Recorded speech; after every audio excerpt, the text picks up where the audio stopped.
مگر جو مشکلیں میں نے آپ کے سامنے رکھی ہیں اس کا آپ کے پاس کیا حل ہے اور آپ اس کے بارے میں کیا سوچتے ہیں؟ تفسیرات احمدیہ میں حضرت ملا احمد رحمۃ اللہ تعالیٰ علیہ فرماتے ہیں قرآن مجید میں صرف 500 آیات ایسی ہیں جس میں اللہ تعالیٰ نے حکم بیان فرمایا. صرف 500 آیات ہیں جس سے حکم بیان کیا گیا اور باقی ساری آیتیں وہ 10 قسم کی آیتوں میں ہیں. اسی میں سے 500 آیتیں ایسی ہیں جس میں حکم بیان کیا گیا ہے. اب ہر آیت سے حکم نہیں نکلتا, ہر آیت سے اللہ تعالیٰ کا حکم نہیں نکلتا, اسلام کے احکامات نہیں نکلتے. وہ 500 کون سے ہیں وہ بھی ہم نہیں جانتے. آپ کی ہماری مجبوری ہے. اب ہم کریں تو کیا کریں؟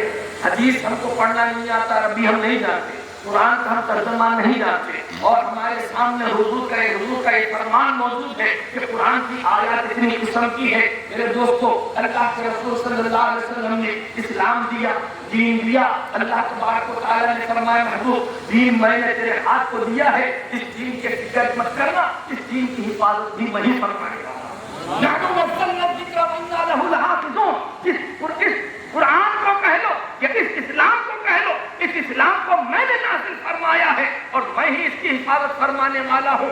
اللہ تعالیٰ عام مسلمانوں کی یہ مشکل کو جانتا تھا, اسی لیے اس نے اماموں کو پہلا فرمایا کہ ان اماموں نے ہمارے لیے یہ کام کیا کہ مسلمانوں پریشان ہونے کی بات نہیں ہے, ہم تمہارے لیے حدیثوں سے مخصوص چن کر سامنے رکھ دیتے ہیں, مخصوص نکال کر تمہارے سامنے رکھ دیتے ہیں, قرآن کی آیات سے مسائل نکال کر تمہارے سامنے رکھ دیتے ہیں. جب ضرورت پڑے ہماری کتاب کھول کر دیکھ لو, آنکھیں بند کر کے عمل کر لو, اللہ تعالیٰ قبول فرمائے گا, جنت نصیب فرمائے گا. اب اس کا مطلب یہ ہے کہ ہم اپنی عقل سے اسلام کا مسئلہ حل نہیں کرتے, اپنے علم سے نہیں کرتے, بلکہ ہم امام اعظم ابو حنیفہ یا امام شافعی یا امام مالک, امام احمد ابن حنبل نے حدیث کا یا قرآن کا جو معنی سمجھا اور انہوں نے جو ترجمہ جو معنی ہمارے لیے لکھ دیا ہے ہم اس پر عمل کرتے ہیں. ہم جب کوئی کسی ایک امام کے پیچھے چلتا ہے تو وہ ان کا مقلد کہلاتا ہے, حنفی ہے تو وہ حنفی کہلاتا ہے, امام اعظم کا کے مسائل کو ماننے والا ہے وہ حنفی کہلاتا ہے, امام شافعی کے طریقے پر چلنے والا شافعی کہلاتا ہے, امام احمد بن حنبل کے مسئلے طریقے پر چلنے والا حنبلی کہلاتا ہے, اور امام مالک کے طریقے پر چلنے والا مالکی کہلاتا ہے. اب یہ 4 فرقے نہیں ہیں, یہ 4 مل کر ایک ہے. یہ 4 الگ الگ گروہ نہیں ہیں, یہ 4 مل کے اہل سنت ہے. یہ 4 مل کر ایک ہی گروپ ہے, اس کا نام اہل سنت ہے. اس لیے کہ سب کا عقیدہ ایک ہے, سب کا عقیدہ ایک ہے. اگرچہ کہ نماز میں امام شافعی کے یہاں رفع دین ہو رہا ہو, امام شافعی کے یہاں وضو میں ایک بال کا مسح ہو رہا ہو, امام مالک کے پاس پورے سر کا مسح ہو رہا ہو, امام احمد بن حنبل کے پاس آدھے سر کا مسح ہو رہا ہو, امام اعظم کے پاس 4 سر کا مسح ہو رہا ہو, چاہے وہ وضو کے عمل میں بظاہر اختلاف دکھائی دے رہا ہے, نماز کے عمل میں بظاہر اختلاف دکھائی دے رہا ہے, علماء فرماتے ہیں بات دراصل یہ ہے اللہ تعالیٰ نے یہ چاہا کہ میرے محبوب کا ہر طریقہ باقی رہے,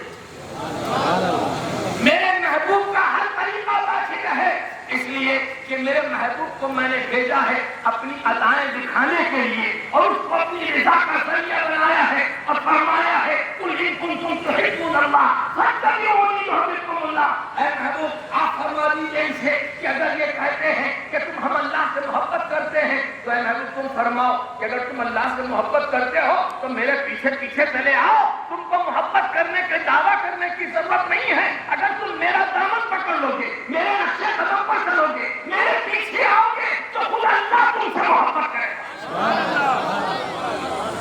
اللہ کی محبت کا ذریعہ اتباع رسول ہے, حضور اسلام کے پیچھے چلنا ہے, اور اللہ کے حبیب کے بہت سارے اعمال ہیں, حضور کے اعمال ہیں, تو اللہ نے چاہا کہ میرے محبوب کا کوئی عمل مٹنے نہ پائے, کوئی سنت ختم ہونے نہ پائے.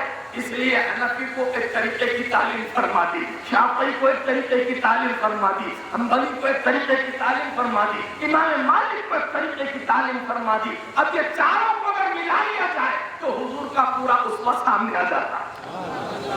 سرکار کا پورا عمل، سرکار کی پوری سنتیں گویا ہر جگہ زندہ ہے. حضور کی کوئی سنت مردہ نہیں ہے، حضور کی کوئی سنت بھولی نہیں گئی ہے، بلکہ ان چار اماموں نے حضور کی سنتوں کو محفوظ فرمایا ہے. اور دوستو یہ احسان ہے ان چاروں اماموں کا ساری امت کہ اب تم کو پریشان ہو کر کتاب خریدنے کے لیے نہیں بھیجا. ایک آدمی اگر حدیث ڈھونڈنے بھیجے تو صرف بخاری میں نہیں ہے بھائی.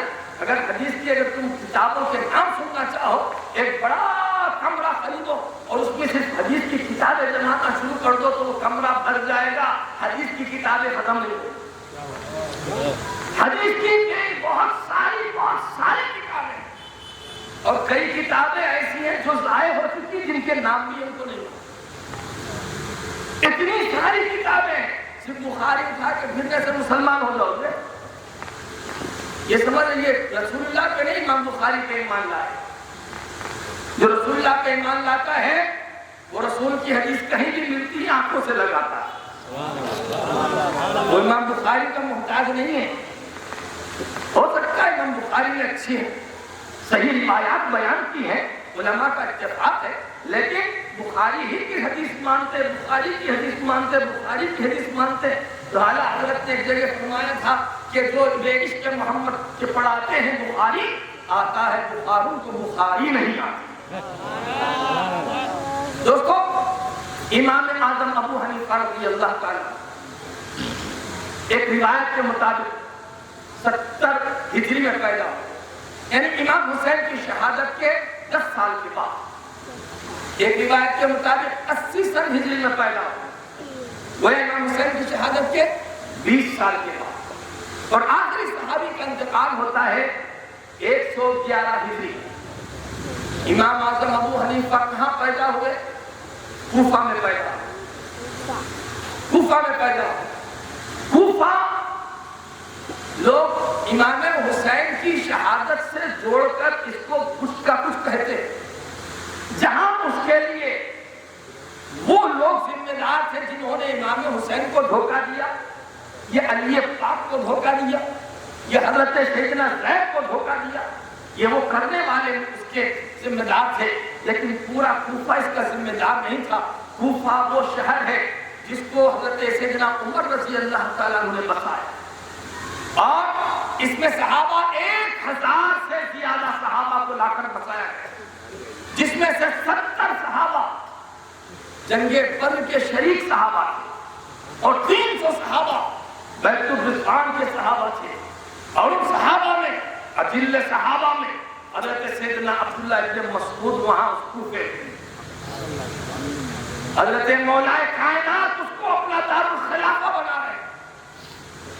آج جس طرح ہمارے زمانے میں سیل لوگوں کے پاس فیشن کے طور پر آ گیا ہے، جسے دیکھو سیل لے کر گھوم رہا ہے، اس زمانے میں کوفہ کی گلی گلی علم حدیث پھیلتا، بچہ بچہ علم حدیث کا شاعر تھا. آج ہمارے پاس حافظ کس کو کہتے ہیں؟ قرآن حفظ کرنے والے. اس زمانے میں حافظ کس کو کہتے تھے؟ جس کو 700 حدیثیں یاد، 700 حدیثیں جس کو یاد ہو اسے حافظ کہتے تھے. بعض روایت کے مطابق کہتے ہیں 1,00,000 حدیثیں یاد ہے تو اسے حافظ کہتے. قرآن نہیں، حدیثوں کے یاد کرنے کا نام حافظ تھا. گلی گلی میں حدیث، گھر گھر میں حدیث، علم حدیث کا چرچا. بخاری، امام بخاری کہتے ہیں اپنی سوانح حیات حضوروں نے بیان کی، کہتے ہیں میں مدینے کو 4 بار گیا، مکے کو اتنے بار گیا حدیث لینے کے لیے، اور بصرہ کو اتنے بار گیا، اور کوفہ کہتے کوفہ اتنی بار گیا، اتنی بار گیا، اتنی بار گیا کہ بھی نہیں سکتا کتنی بار گیا. کیوں گیا اتنی بار؟ کوفہ میں رکھا کیا تھا؟ کوفہ علم حدیث کا خزانہ تھا. کوفہ علم حدیث کا خزانہ تھا. اللہ نے امام اعظم کو اسی خزانے میں پیدا کیا. ایک روایت کے مطابق امام اعظم کے دادا کابل سے آئے. حضرت یہ پٹھان چلا رہا، یہ پٹھان کابل کا پٹھان ہے. کون؟ امام اعظم کے دادا. پٹھانوں نے ہر دور میں کچھ نہ کچھ دیا ہے دین کو. ہمارا بھی پٹھان ہے امام احمد رضا خان, یہ بھی کابل سے آئے. امام اعظم کے دادا کابل سے, ایران سے کوفہ. ان کے یہاں ایک لڑکا پیدا, اس کا نام ثابت ہے. جب بچہ پیدا ہوا تو مولی مولا کی خدمت کے لے کر گئے. کہا حضور اس کے لیے دعا کرنا. سرکار مولائے کائنات نے سر پہ ہاتھ پھیرا اور برکت کی دعا کر. اس ثابت کے گھر نعمان پیدا ہوتے جن کو دنیا ابو حنیفہ کے نام سے جانتی. اور ایک بات سوچئے, امام اعظم کی بیٹی کا نام حنیفہ نہیں ہے, ان کے بیٹے کا نام حنیف نہیں ہے, پھر ان کو ابو حنیفہ کیوں کہتے ہیں؟ کس لیے ان کو ابو حنیفہ کہتے ہیں؟ بہادی بھی کہتا ہے, ابو حنیفہ وہ بھی کہہ رہے ہیں. اس زمانے کے لوگوں نے بھی ابو حنیفہ کہا. ہم پوچھتے ہیں زمانے والوں, ان کا نام تو نعمان ہے, ان کے بیٹے کا نام حماد ہے. اکثر کنیت تو لوگوں کی ان کے بیٹوں سے ہوتی ہے, جیسے ابن عباس ہے نا, ابن عباس حضور کی کنیت ابو القاسم, اسی طرح ان کی کنیت ہونی چاہیے تھی ابو الحماد. لیکن ابو الحماد نہیں, ابو حنیفہ ہے. اگر اس معنی پر بھی غور کرے تو آپ کو پتہ چلے گا حنیف کے معنی سیدھا راستہ چلنے والا. ابراہیم علیہ السلام کو اللہ نے فرمایا ابراہیم دین حنیف کا راستہ ہے. گویا ابو حنیفہ کے بارے میں اس زمانے سے آج تک چاہے گالی بکنے والا گالی کے بک رہا ہو, اختلاف کرنے والا اختلاف کر رہا ہو, یا ان کو برا کہنے والا برا کہہ رہا ہو, لیکن پہلے ابو حنیفہ کہہ دیتا ہے. گویا اے ابو حنیفہ مطلب اے سیدھے راستہ چلنے والوں کے سردار, سیدھا راستہ چلنے والوں کے سردار. اب اس کے بعد گالی دے رہا ہو تو اس کی مثال مجھے ایسے ہی لگتی ہے کہ سرکار کی بارگاہ میں ایک مرتبہ صحابہ کرنے لگے, یا رسول اللہ کچھ کفار نے آپ کا نام مصمم رکھا. تو سرکار نے فرمایا اللہ نے میرا نام محمد رکھا. اللہ نے میرا نام محمد اسی لیے رکھا ہے کہ اگر محمد بول کر کوئی گالی دے گا تو وہ گالی الٹا اس کے منہ پہ پڑے گی. محمد کے معنی جس کی تعریف کی گئی, اتنی تعریف اتنی تعریف اتنی تعریف کہ کرتے کرتے تعریف تھک جاؤ. بہت زیادہ تعریف کی گئی, جس کی تعریف کی گئی اس کو اگر تم گالی دو گے تو تمہاری پر پڑے بڑھ کر آئے گی گالی. جیسے حضور کو محمد کہہ کر حضور کی برائی کرنے والا خود جھوٹا ہو جاتا ہے, ابو حنیفہ کو ابو حنیفہ کہہ کر ان کی برائی کرنے والا خود جھوٹا ہو جاتا ہے. امام اعظم ابو حنیفہ رضی اللہ تعالیٰ نے ایسے ماحول میں آنکھیں کھولتے ہیں دوستو جہاں گھر گھر حدیث چل رہی, حدیث ہی ہے. اور پھر شروع کا زمانہ تھا امام اعظم کا جب آپ علم کلام کی طرف مشغول تھے.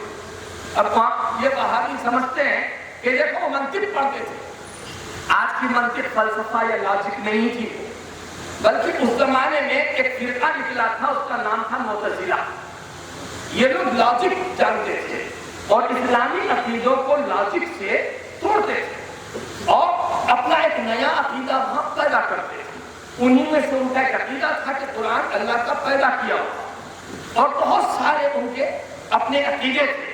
ان لوگوں کا مقابلہ بھی کرنا اس زمانے میں ضروری تھا, تو ان کے مقابلے کے لیے وہ علم منطق یا علم کلام سیکھنا ضروری تھا کہ بغیر اس کے ان کا مقابلہ نہیں ہو سکتا تھا. اس لیے امام اعظم اس زمانے میں شروع علم کلام سیکھتے تھے. چنانچہ اسی زمانے میں آپ کے بہت سے مناظرے ہیں دہریوں سے, کافروں سے اور معتزلیوں سے. کئی ایک مناظرے ہیں. ایک مرتبہ ایک دہریہ جس کو اللہ کا انکار کرتا ہے اس سے آپ مناظرہ فرمائے. اس نے آپ کو کہا کہ آپ مجھ سے مناظرہ کیجئے. تو امام اعظم رضی اللہ عنہ نے فرمایا ٹھیک ہے فلاں دن میں آتا ہوں, تو اس سے مناظرہ ہو جائے. آپ گئے اس کے پاس تو تھوڑا لیٹ گئے. تو اس نے کہا کہ آپ لیٹ آئے. کہاں بات دراصل یہ ہے کہ میں آ رہا تھا, راستے میں دریا ندی تھی, تو اس ندی کے کنارے میں کھڑے ہو کر دیکھ رہا تھا کہ جھاڑ تھا وہ کٹ گیا، خود بخود کر دیا، کشتے بن گیا، جڑ گیا، کشتی بن گئی. لوگ آ کر اس میں سوار ہو گئے، وہ کشتی چلنے لگی، ادھر سے چل رہی، اس کنارے پہ چھوڑ رہی، ادھر سے پلٹ کے آ رہی، ادھر چھوڑ رہی، ادھر سے ادھر جا رہی، مسافروں کو لا رہی، لے جا رہی. بس دیکھ کے میں حیران کھڑا ہوا تھا. وہ کہنے لگا امام اعظم ابو حنیفہ، ان کو لوگ ابو حنیفہ کہتے ہیں، بڑا عقل مند کہتے ہیں، سیدھا راستہ کہتے ہیں. یہ کیسی الٹ پھیر بات کر رہے ہو؟ کیسا ہو سکتا ہے کہ کھاڑ خود بخود کٹ جائے، تختے بن جائے، جڑ جائے، کشتی بن جائے اور کشتی پانی میں اتر جائے، اتر کے پھر چل جائے اور پھر مسافروں کو ادھر لے جائے، ادھر لے کر آئے. فرماتے ہیں نہیں ہو سکتا. کہا نہیں بالکل نہیں ہو سکتا. بولے یہی بات تو میں بھی کہنا چاہتا ہوں. جب ایک کشتی خود نہیں بن سکتی تو اتنی بڑی دنیا خود کیسے بن سکتی ہے؟ دنیا کیسے چل سکتی ہے؟ یہ انسان کیسے چل سکتے ہیں؟ یہ ہوا کیسے چل سکتی ہے؟ یہ پانی کے آبشار کیسے چل سکتے ہیں؟ پہاڑوں کی بلندیاں کیسے رہ سکتی ہے؟ ستاروں کی چمک کیسے رہے گی؟ اور یہ دھاروں کے نغمے کیسے جاری ہوں گے؟ یہ بلبل کی چہک کیسے رہے گی؟ یہ پھولوں کی مہک کیسے رہے گی؟ فرمایا جب آپ نے اس کے سامنے دلائل پیش کر دیے تو وہ فوراً کہنے لگا کلمہ پڑھا، یہ مسلمان کر لیجیے. اس کلمہ پڑھایا، مسلمان کر لیا. اس طرح جہریوں سے آپ کے مقابلے ہوتے رہے، معتزلہ سے آپ مقابلے فرماتے رہے، اور جہاں معتزلہ کی محفلیں ہوتی تھی امام اعظم پہنچ جاتے اور آپ اپنے دلائل پیش فرماتے، جسے سن کر معتزلوں کے کان بہت چکے ہو جائے. دوستو امام اعظم ابو حنیفہ رضی اللہ تعالیٰ عنہ کے پاس ایک دن ایک عورت آئی، اس نے دین کا مسئلہ پوچھ لیا. تو امام اعظم کہتے ہیں مجھے وہ معلوم نہیں. میں نے کہا یہ مسئلہ جا کر حضرت حماد سے پوچھو، اور وہ جو جواب دے دیں گے وہ جواب آ کر مجھے نہیں بتا. وہ گئی، پوچھی اور واپس پلٹ کے آئی اور ان کو بتایا. تب امام اعظم کو احساس ہوا کہ دین کے مسائل کو سیکھنا، سکھانا، جاننا یہ ضروری ہے. آپ اٹھے اور حضرت حماد کی محفل میں چلے گئے. یہ حماد کون ہے؟ اس زمانے میں حضرت سیدنا عبداللہ ابن مسعود کے شاگرد ابراہیم نخعی، ابراہیم نخعی کے شاگرد القمہ، القمہ کے شاگرد حضرت حماد. حضرت سیدنا عبداللہ ابن مسعود وہ کون صحابی ہے؟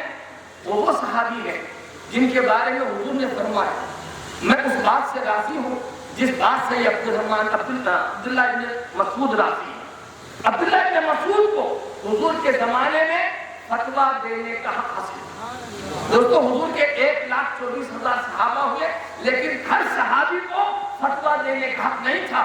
بعض صحابہ تھے جن کو حضور کے زمانے میں فتویٰ دینے کا حق حاصل تھا. ان میں حضرت عبداللہ ابن مسعود وہ مقتدر صحابی رسول تھے جن کے فتوے پر حضور کو بھی ناز تھا، جن کی پسند کو حضور فرماتے ہیں یہ جس چیز کو پسند کر لے میری امت کے لیے میں نے بھی اسے پسند کر لیا، اور جس کو میں نے پسند کیا اسے اللہ بھی پسند کرا.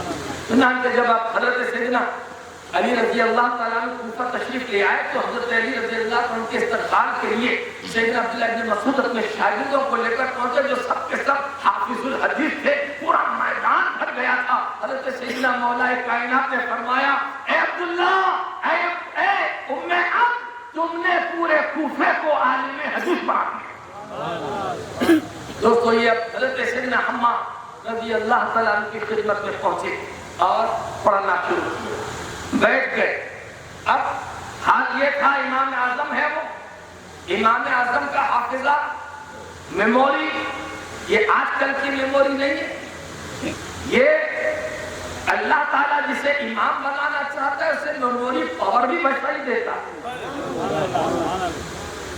حضرت امام احمد رضا خان رحمۃ اللہ تعالیٰ علیہ کے بارے میں مشہور ہے کہ ایک صاحب نے آپ کو حافظ لکھ دیا. آپ فرماتے ہیں حافظ تو ہوں نہیں مگر لکھنے والے نے مجھے حافظ لکھ دیا. تو آپ نے کہا کہ روزانہ ایک پارہ تراویح سے پہلے دیکھ کر پڑھ لیتے اور جا کے مصلی پہ کھڑے ہو کر سنا دیا. ایک پارہ دیکھ کر پڑھ لیتے اور جا کے مصلی پہ کھڑے ہو کر سناتے. اس طرح رمضان ختم ہوتے ہوتے امام احمد رضا حافظ قرآن ہو گئے. اب میں کہوں کہ امام احمد رضا آپ کی زبان میں ایک مہینے میں حافظ ہوئے؟ نہیں. اگر وہ 1 گھنٹے کو حساب کرتے جائیے تو میں کہوں گا 30 گھنٹے میں امام احمد رضا حافظ ہیں۔ اور یہ حافظہ آج سے 100 سال پہلے پیدا ہونے والے مثال فرمانے والے احمد رضا کو دیا گیا، اور یہ غلام امام ابو حنیفہ ہے۔ ابو حنیفہ نہیں ہے، ابو حنیفہ کے غلاموں کے غلام کا نام امام احمد رضا ہے۔ جن کے غلام ایسی شان کے ہو ان کا امام کس شان کا ہوگا؟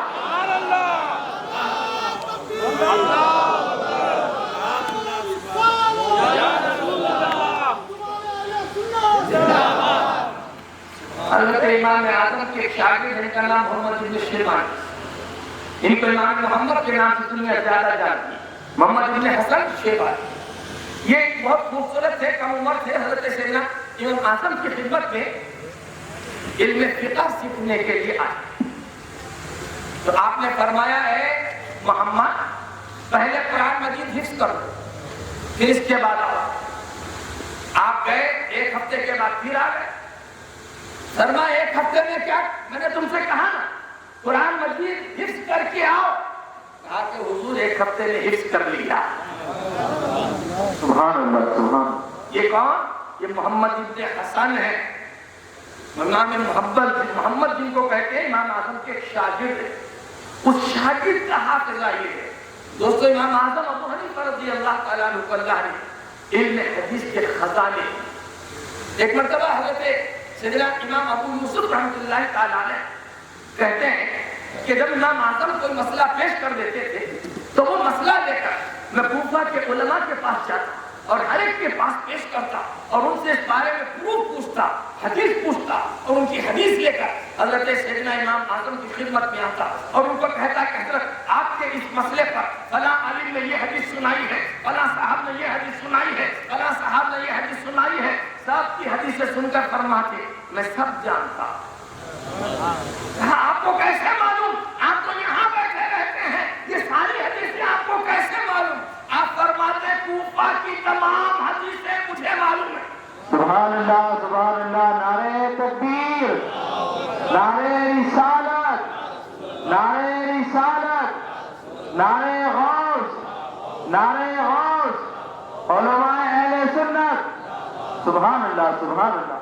اور عرض کروں 55 حج کیے امام اعظم۔ اب ہم کہیں امام اعظم سے کہ امام اعظم ایک ہی تو حج فرض ہے، باقی سارا نفل، اس نفل کے لیے یہاں سے وہاں تک صحیح۔ فرمایا اس لیے نہیں جا رہا ہوں، بہانہ حج کا ہے، بہانہ حج کا ہے، حاصل کرنا، علم حدیث سمیٹنا ہے، علم حدیث سمیٹنا ہے۔ چنانچہ حج کے لیے ہر طرف سے علماء آتے تھے، ہر طرف سے محدثین پہنچ رہے ہیں، صحابہ پہنچ رہے ہیں، امام اعظم کی حدیث کی محفلیں کر رہے ہیں، ان سے علم حاصل کر رہے ہیں، ان سے علم لے رہے ہیں۔ جیسا کہ مجھ سے پہلے مولانا حنیف صاحب نے فرمایا، امام اعظم کے استادوں کی فہرست 4000 کی، 1-2 سے نہیں، 4000 حدیث جاننے والوں سے آپ نے علم حدیث حاصل کیا، اتنا علم حدیث حاصل کیا، چاہے وہ شام۔ اچھا ایک بات اور بھی سن لیجیے، ایسا ہے بات دراصل یہ ہے، ہر حدیث ہر جگہ مشہور نہیں ہے۔ جیسے آج بخاری لکھی گئی تو بخاری آپ کو ہندوستان میں ملے گی، سعودی عرب میں ملے گی، پاکستان میں ملے گی، امریکہ میں ملے گی، آپ کو دنیا کے ہر کونے میں ملے گی۔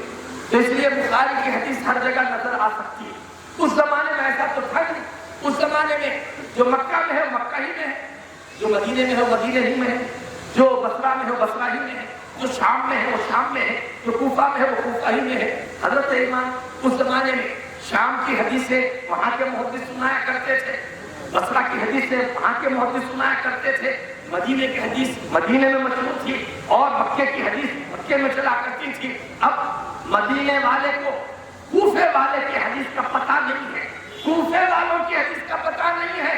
اگر اسے کوفہ والوں سے حدیث سننا ہے تو اس کو یا تو کوفہ آنا پڑے گا، یا کوفے والے کو مدینہ جانا پڑے گا، یا پھر شام والے کو مدینہ آنا پڑے گا، یا مدینے والے کو شام جانا پڑے گا۔ چنانچہ جہاں کی حدیثیں وہیں مشہور ہیں اور امام اعظم حج کو تشریف لے جا رہے ہیں، تمام اقطار عالم میں جہاں جہاں حدیثیں مشہور تھی وہ ساری حدیثیں امام اعظم پہلے سمیٹ لیں۔ سبحان اللہ، نعرہ تکبیر، نعرہ رسالت، نعرہ رسالت، امام اعظم کانفرنس، سبحان اللہ۔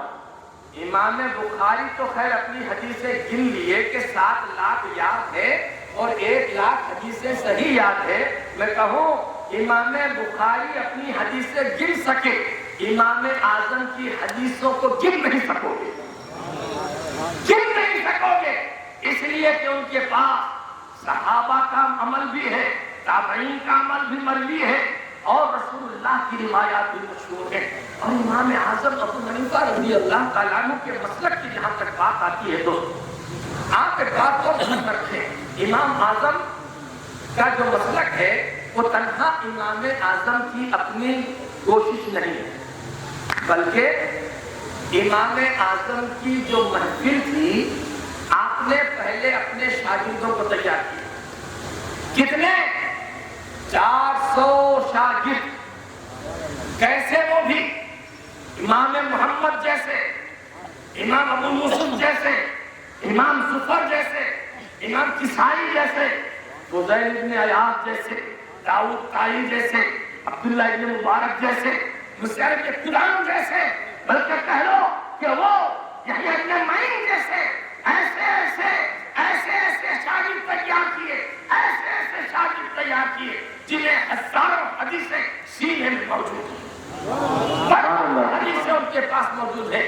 آپ کی محفل میں صرف حدیث جاننے والے ہی نہیں ہوتے تھے، قرآن کے حفاظ بھی ہوتے تھے، قرآن کے معنی پر بحث کرنے والے بھی ہوتے تھے۔ چنانچہ اکرمہ رضی اللہ تعالیٰ عنہ، جن کو تاج المفسرین سیدنا عبداللہ ابن عباس کا شاگرد ہونے کا شرف حاصل ہے، حضرت امام اعظم ان سے بھی حدیث روایت کرتے ہیں اور وہ امام اعظم سے بھی حدیث روایت کرتے ہیں۔ سبحان اللہ، سبحان اللہ۔ علم حدیث پر بحث کرنے سے پہلے امام اعظم سائنٹسٹ کو وہاں موجود رکھ رہے ہیں، سائنس کے کلیات جاننے والے کو، طبیعات جاننے والے کو، ارضیات جاننے والے کو، کیمیا جاننے والے کو، نباتات جاننے والا وہاں موجود ہے، لغت جاننے والا، کمانڈ عربک لینگویج پر کمانڈ رکھنے والے 1 2 نہیں 4 4 8 8 موجود ہیں، اور پھر محاورے جو بولے جاتے ہیں ان محاوروں کے جاننے والے وہ موجود ہیں، علم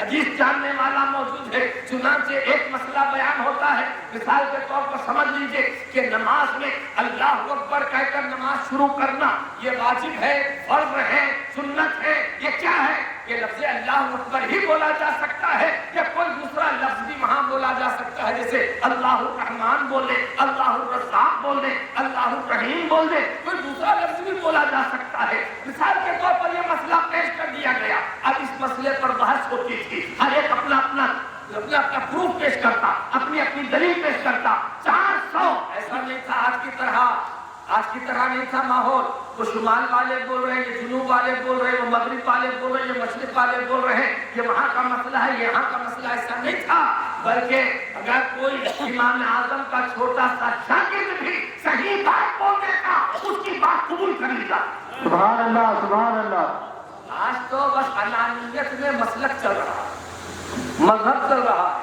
عقیدہ چل رہا ہے، جسے دیکھو انانیت میں ٹوٹ پڑے ہوئے ہیں۔ میرے دوستو، علم کی خدمت کرنے والے، دین کی خدمت کرنے والے انا پرست نہیں ہوتے۔ فلاں صاحب نے لکھ دیا تو وہ آخری حکم ہو گیا، ان کے بعد کوئی دوسرا نہیں لکھ سکتا، فلاں صاحب نے بول دیا تو وہ آخری حکم ہو گیا، اس کے بعد کوئی نہیں بول سکتا۔ یہ ساری واہیات باتیں ہیں۔ اللہ تبارک و تعالیٰ نے ہر علم والے پر ایک علم والے کو پیدا فرمایا، فوق کل ذی علم علیم، ہر علم والے پر ایک علم والے کو پیدا فرمایا ہے۔ اللہ تبارک و تعالیٰ اپنے پاس علم رکھا ہوا ہے، جسے چاہے بے حساب عطا فرماتا ہے۔ میرے دوست، امام اعظم کی محفل میں 400 علماء موجود ہوتے اور فرماتے ہیں کہ ایک مسئلے پر ایک دن میں بحث ہوتی تھی، ایسا نہیں ہے، 5 مسائل پر بحث ہوتی تھی، 8 دن نکل جاتے، 8 دن نکل جاتے، 15 دن ہو جاتے، اور سارے کوفے میں یہ بات مشہور ہو جاتی، علماء 8 دن سے فلاں مسئلے پر بحث کر رہے ہیں، فلاں مسئلے پر بحث کر رہے ہیں، فلاں۔